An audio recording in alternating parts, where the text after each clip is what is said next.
Hey there, how you doing?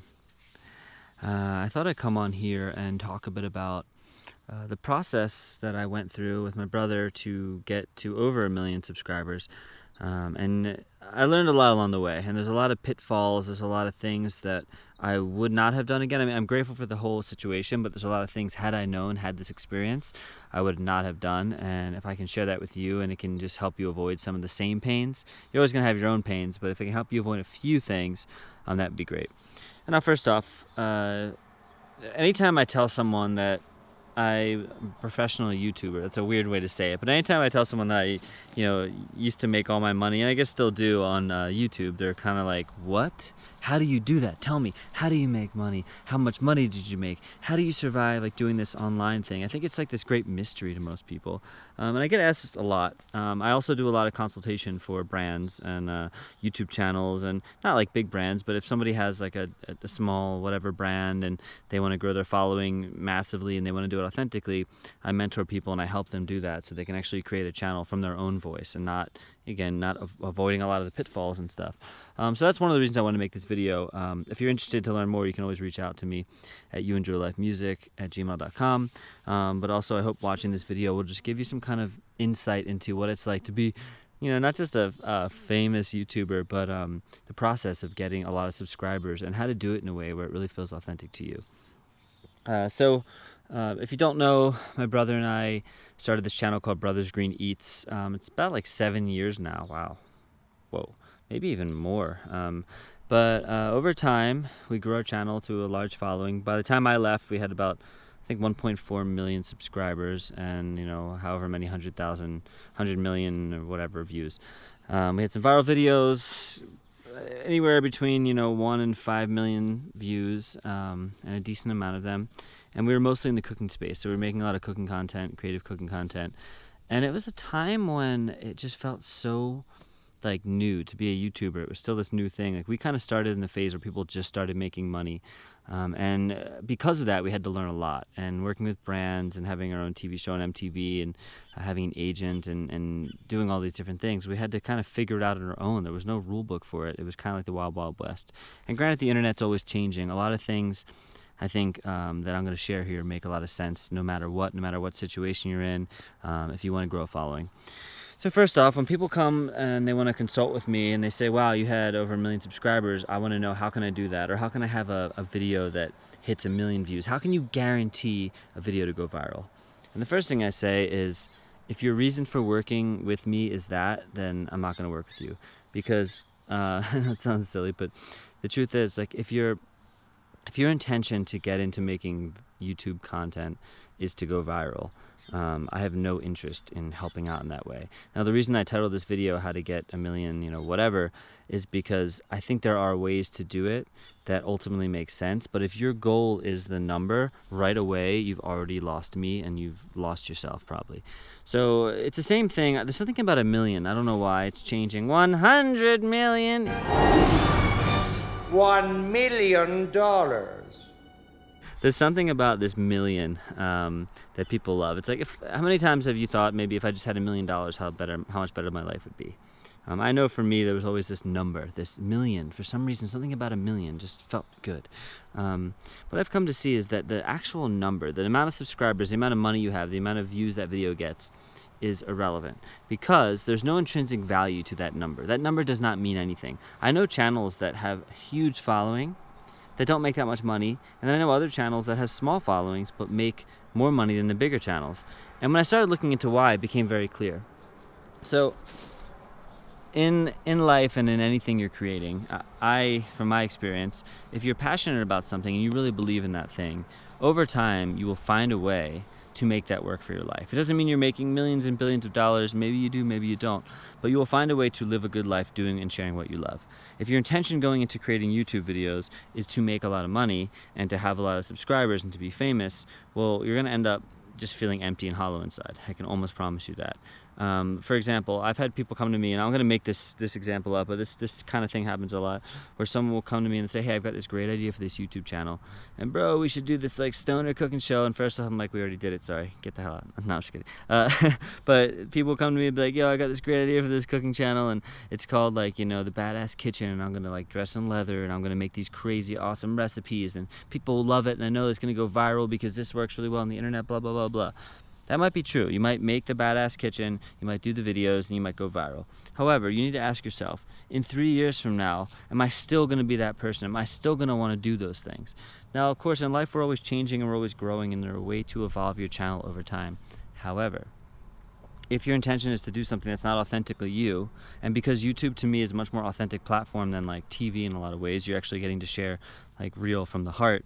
So if you create something that's not really you, and you're not okay in 3 years or 5 years just continuing to play that character, well, you might come to find that at that time you're going to be like, whoa, I have this huge YouTube channel and I'm not even interested in this, and I just created it for fun, and I created it because I thought it was a cool idea, but it's not really me. And then it becomes very challenging to change. Doesn't mean you can't, it just becomes very challenging. Also, the idea of having a viral video and thinking it's going to mean something. I see channels that go viral because they put out some post or some kind of thing, and it's like this huge mega viral thing, but then they don't know what to do with that, because if you go like this, you're probably going to come crashing down.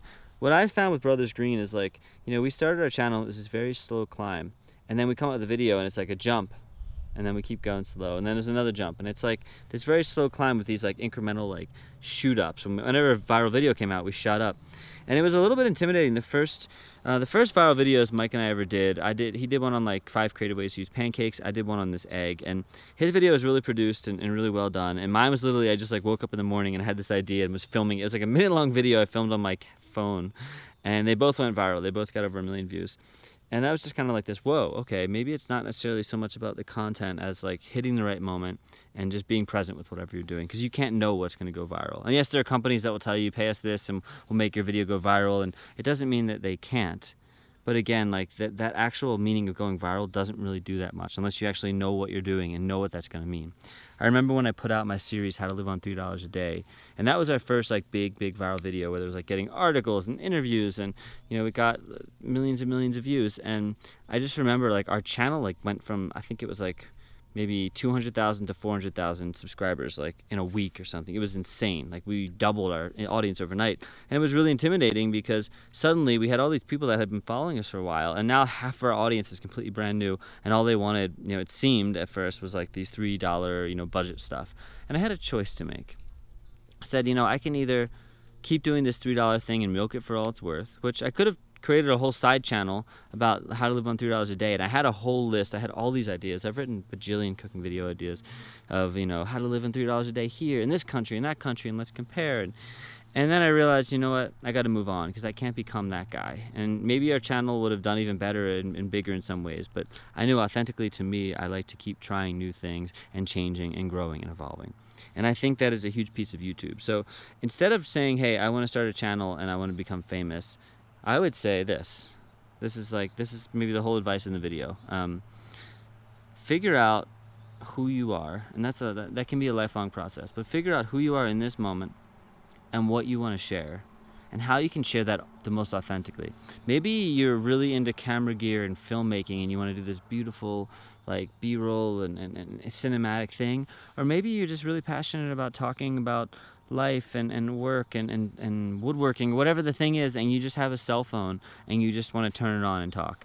Either way, whatever it is, there's no guarantee that one is going to be more successful than the other, because this is a long-term game. If you're just trying to go viral and get famous in 30 seconds, you can probably do that, but then you're going to fly up. It's like going on American Idol. You fly up and then most people come crashing down. But if you're just like, hey, I really love what I do, I'm passionate about, I'm going to use woodworking for example. I love woodworking and I just want to talk to people about what I'm doing and share techniques, and I'm just going to turn my phone on and talk. If you keep doing that and you keep sharing, you will find people that are going to be into your thing. And yes, there's tagging and algorithms and titling, and there's all those things you'll discover as you go that are helpful in some ways, and some ways maybe not. But I think at the end of the day, being as authentic as you can with this medium is the most important part. And the reason I say that is because I see how much crap there is on YouTube and on the internet. And rather than just keep adding and keep crapping all over the internet, why not just share from this authentic place? Because we're at this time now, we don't have to go through networks. We don't have to go through the whole chain. I've done that before. I've been, we had this big show on MTV, and I've gone the network route, and there's advantages to that in some ways. But to get to just turn a camera on and share exactly what you want and upload it and have people see it is an amazing blessing of time in this world right now. And if you can find out and discover who you are through that process and share authentically in that space, even if you're changing every day, it doesn't matter. Sharing from your heart in that space what you're passionate about, thinking and realizing that there are people out there just like you. I have this a lot. Someone's like, well, I don't know what to share. Like, I know I wanted to make a YouTube channel. I'm like, well, what do you like? And it's like, well, I'm in this space now where I have this job, and it's really frustrating, and I have this side business that I'm super excited about. I'm like, make a whole channel about that. Make a channel about how, you have this depressing 9-to-5 job that you don't like, and then every night when you get home, you're like working on this exciting project, and you're showing people how you're doing it and like what it's like, and you're being vulnerable and honest about the process. Like, you have a chance to share a piece of yourself. And rather than focusing on how to get 1 million subscribers, know that will come. If it's meant to come, that will come over time, because the number doesn't mean anything. I remember by the time we hit 1 million subscribers, I was like, like, I was so excited. It was like we hit 10,000. You're like, oh my God, one day we're gonna have 50,000. Let's just get 50,000 and we're gonna be great. You hit 50,000, you want 100,000. You get 100,000, and you want 500,000. And by the time I got to 1 million subscribers, I was like, whatever, because I knew that the number didn't mean anything. I knew that there were channels out there that had more subscribers and less subscribers, and it didn't, there's always someone to look up to. There's always, the minute we hit 1 million, there's someone else that had 2 million. It's like, let's just get to that. And it's this never-ending thing, just like money. Oh, when I have $1 million, I'm going to be happy and I'm going to be fulfilled. No. The fulfillment comes in every single day being present with who you are. So if you want to do something like this and make YouTube videos, being authentic and finding ways to do that, whether it's super produced or really simple, but finding out what works for you and growing over time and using the medium to just continue to express yourself, that is the most important thing. And as that shines through, and it's a long game. It could take 5 years, 7 years, 10 years, 20 years. Are you prepared? If you really have a dream in life, Gary Vee talked about this once. He's like, people, like, they have a dream and they work really hard, and they're like, man, I put in 10 years of my life and like it didn't work out, so I got to throw in the towel. And he's like, if this is your dream, there's no end date. There's no, I'm going to give it a couple years and then it's over. If this is your dream, are you prepared to work to your 60 or 70 years to do this dream? It doesn't mean it's going to take that long, but are you prepared to give it your all? Because if you're not, it's probably not your dream. It's probably just some silly pipe dream that came from some other place. So if you really want to get 1 million subscribers, it could take you a very, very, very long time. And rather than focusing on that number, which to me, looking at the number, all it does is devalue the actual people that are watching, because you're only thinking about a number. You're not thinking about every single person. If you have 10 people watching your videos, that's 10 people who took time out of their day because they're interested to watch what you have to say, and that's freaking awesome. And I got so lost in that for so long. I started thinking so much about, oh, I need to be this, and I need to be that, and I need to get these certain amounts of numbers, and blah, blah, blah. But I didn't realize there were people out there just watching, and every single person is valuable that watches what you're doing, because that means that they care. So focusing on sharing what you love is a huge, huge, huge piece that will completely, radically shift how you actually create content. And I feel so called to share this about creating content, because I do want to see more people creating good content in the world that's authentic, and they don't get too wrapped up in, well, the algorithms and this person told me that. And I've gotten so much advice over the years, and unless it feels right to me, I'm not going to follow it. I've had big networks say, hey, you need to do this on your YouTube channel, and sometimes I would go and do the exact opposite, and then it would do really well, because I trust myself. I trust what I'm creating, and I trust the universe to guide me in the proper way. And I make mistakes, but that's part of it. Making mistakes means I'm trying. It means I'm expanding myself. If I'm not messing up, if I'm not quote-unquote failing, which isn't even a real thing, but if I'm not making mistakes, I'm not pushing myself. So have fun with the process, and maybe today you create your first video and you upload it, and maybe only your parents see it, which is the same way when we first started. But that's freaking awesome, because you're doing something and you're sharing a piece of yourself, and you're on the journey. And what I love about life is the mystery and the journey of it. When I'm just fully aligned with who I am and I know what's right, then the journey becomes this great mystery to see what that looks like every single day. I'm present with every day. I don't miss in a single moment anymore, because I know what it's like to lose something I love. And yeah, just wanted to share a bit of that. But I hope you're all well, and we'll talk soon. Peace out.